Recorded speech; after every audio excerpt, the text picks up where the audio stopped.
뉴스에서 중동에 전쟁이 시작됐다는 속보 다들 보셨죠? 그리고 우리 동네 주유소 전광판을 보면 이틀 새 기름값이 200원이나 훌쩍 오른 것을 보실 수 있을 겁니다.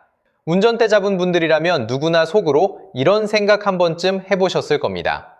잠깐만, 지금 저 주유기에서 나오는 기름은 한 달 전에 싸게 사온 건데 왜 오늘 오른 가격을 나한테 받는 거지? 중동 앞바다를 떠난 유조선 한 척이 호르무즈 해협을 빠져나와 정유 탱크에 닿기까지 최소 3주가 걸리는데 가격만큼은 미사일보다 빠르게 날아왔습니다. 가격이 오를 땐 로켓처럼 치솟고 내릴 땐 깃털처럼 떨어지는 주유소 사장님들의 비밀을 함께 파헤쳐 보겠습니다. 중동에서 총소리가 나면 기름값이 오른다. 이건 누구나 압니다. 진짜 이상한 건 그 속도입니다. 기름 한 방울이 우리 차 주유구에 닿기까지의 여정을 한번 따라가 봅시다.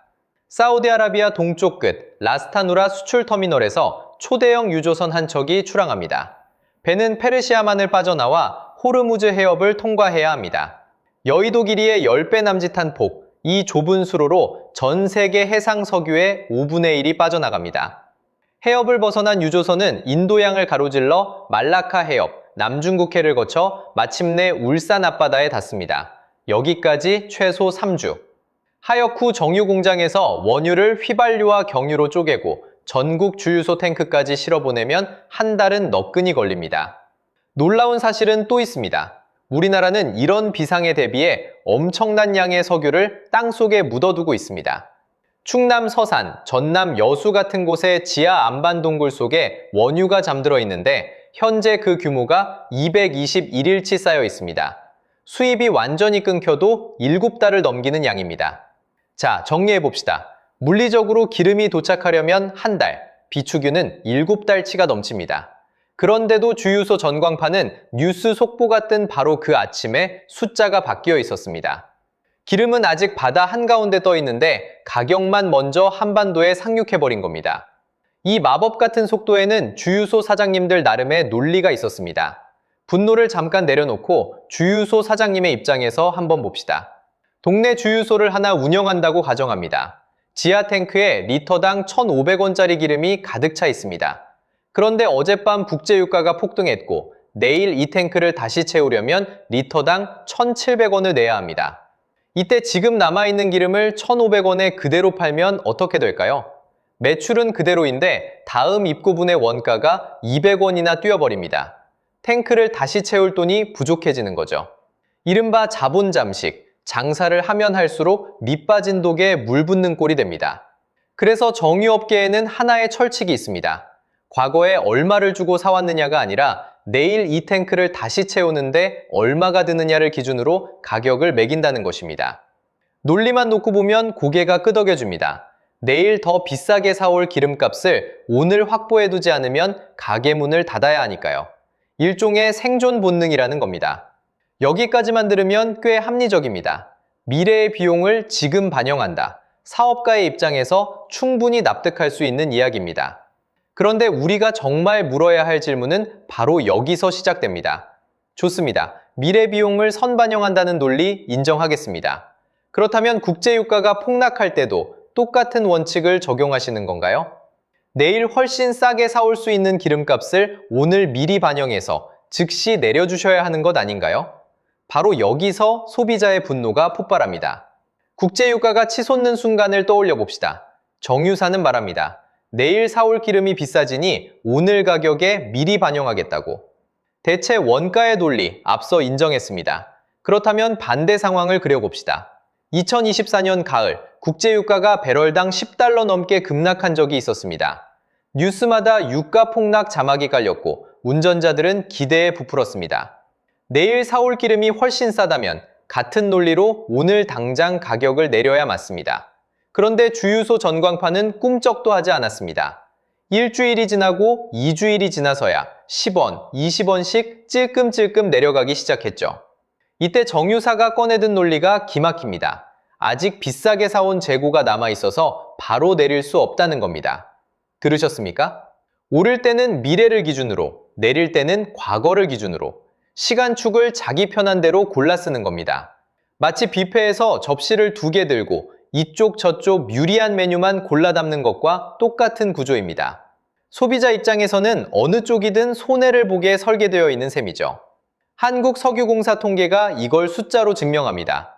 국제유가가 오를 때 국내 주유소 가격이 따라잡는 데 걸리는 시간은 평균 일주일 안팎. 반대로 유가가 내릴 때 가격이 제자리를 찾는 데는 그 두세 배가 걸렸습니다. 같은 시장, 같은 기름인데 시계의 속도가 다릅니다. 한국뿐만 아니라 다른 나라에서도 이와 같은 현상이 벌어지고 있습니다.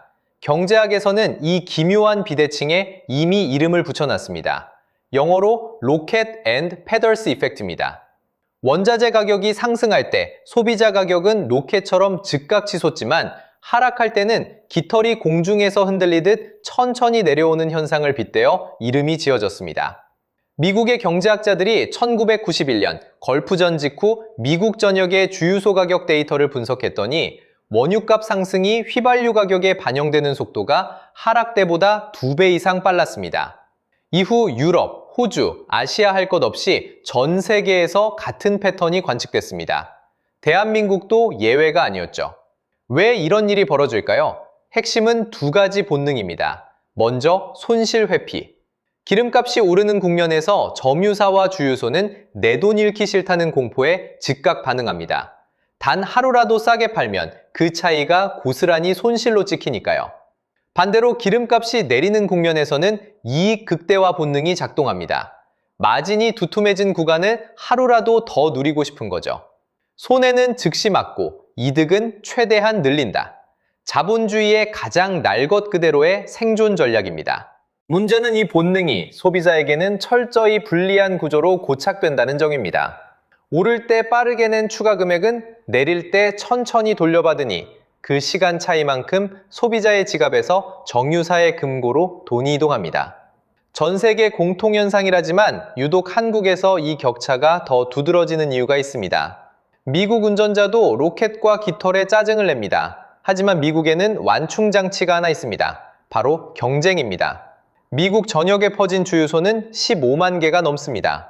한 블록 건너 주유소가 있으니 옆집이 1센트라도 싸면 운전자는 핸들을 꺾습니다. 그 압박 때문에 가격 하락이 그나마 빠르게 전파되는 구조입니다. 한국의 풍경은 전혀 다릅니다. 국내 정유 시장을 지배하는 회사는 딱 넷입니다. SK에너지, GS칼텍스, S오일, HD, 현대오일뱅크.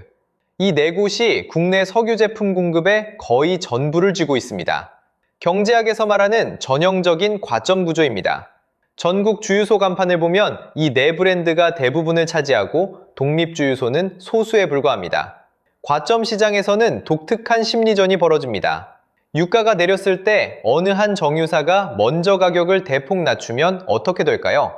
나머지 셋도 따라 내려야 하니 업계 전체 마진이 쪼그라듭니다.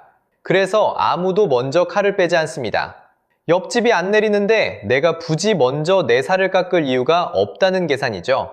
명시적으로 짜고 치는 담합이 아니더라도 서로의 전광판을 힐끔힐끔 살피는 암묵적 눈치 게임만으로 가격은 높은 곳에 오래 머뭅니다.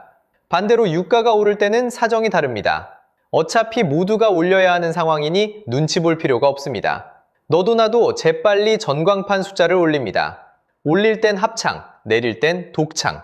이것이 한국 주유소 시장의 민낯입니다. 과점 구조 위에 한 겹 더 쌓이는 장치가 있습니다. 바로 소비자 심리입니다. 행동경제학에서는 사람이 가격을 판단할 때 절대 금액이 아니라 직전 가격을 기준점으로 삼는다고 말합니다. 앵커링 효과입니다. 리터당 1,800원에 한번 적응해버리면 1,780원만 되어도 왠지 싸다고 느낍니다. 실제로는 석 달 전 1,600원이었던 기름인데도 말이죠. 정유사 입장에서는 가격을 천천히 내리는 동안 소비자의 기준점이 높은 가격에 고정되니 굳이 서둘러 내릴 동기가 사라집니다. 시간이 곧 돈인 구조입니다. 그런데 소비자의 분노가 정유사에게만 향하기엔 놓치는 게 하나 있습니다. 리터당 1,800원짜리 기름을 넣을 때 그 돈이 전부 정유사와 주유소로 가는 게 아닙니다. 가격을 뜯어보면 절반 가까이가 세금입니다. 교통에너지 환경세, 교육세, 주행세, 거기에 부가가치세까지 겹겹이 붙습니다. 기름값이 오르면 부가가치세도 자동으로 따라오르니 정부 역시 고유가의 수혜자가 되는 아이러니가 생깁니다. 소비자는 정유사의 로켓과 깃털, 과점의 눈치 게임, 높은 기준점에 고정된 자기 심리, 그리고 절반을 가져가는 세금 부조까지 4겹의 벽에 둘러싸여 있는 셈입니다. 벽이 4겹이나 되니 분노만으로는 아무것도 바뀌지 않습니다. 그래서 최근 이 벽에 균열을 내려는 움직임이 조금씩 나타나고 있습니다. 첫 번째 변화는 정보의 투명화입니다. 한국석유공사가 운영하는 오피넷은 전국 주유소의 실시간 가격을 낱낱이 공개합니다. 스마트폰 하나면 반경 수 킬로미터 안에서 가장 싼 주유소를 바로 찾을 수 있게 된 겁니다. 과거에는 주유소 앞을 직접 지나가야 가격을 알 수 있었으니 정보의 비대칭이 과점 구조를 더욱 단단하게 만들었습니다. 오피넷 같은 플랫폼은 그 비대칭을 깨는 첫 번째 균열입니다. 두 번째는 알뜰 주유소의 확산입니다. 대형 정유사 브랜드를 달지 않는 독립주유소들이 석유공사로부터 직접 물량을 받아 중간 마진을 줄이고 리터당 수십 원 싸게 파는 구조입니다. 수는 아직 전체의 작은 비중이지만 이 주유소들이 늘어날수록 주변 브랜드 주유소도 가격을 의식할 수밖에 없습니다. 경쟁의 씨앗이 심어지는 셈이죠. 세 번째는 제도적 감시입니다. 공정거래위원회는 정유사 4곳의 가격 움직임을 상시 모니터링하고 의심스러운 동조 행위가 포착되면 조사에 착수합니다. 실제로 과거 담합 판정과 과징금 부과 사례가 여러 차례 있었습니다. 완벽한 해법은 아니지만 감시의 눈이 존재한다는 사실 자체가 노골적인 가격 유지에 제동을 겁니다. 가장 근본적인 변화는 에너지 전환입니다.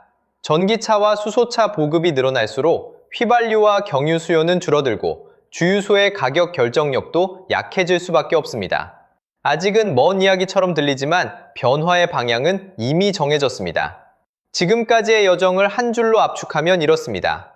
중동의 총소리가 한국 주유소 전광판에 도달하는 경로에는 물리적 거리 이상의 구조가 숨어 있었습니다.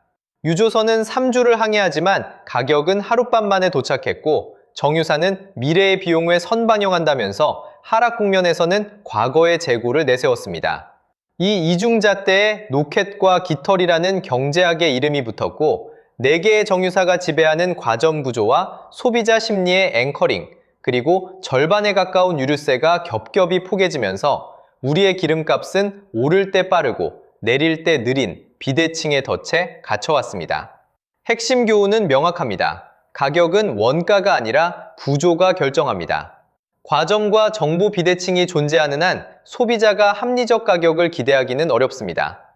이것은 기름값만의 문제가 아닙니다. 통신비, 보험료, 택배비까지 소수의 기업이 시장을 장악한 모든 산업에서 같은 패턴이 반복될 수 있다는 경고이기도 합니다.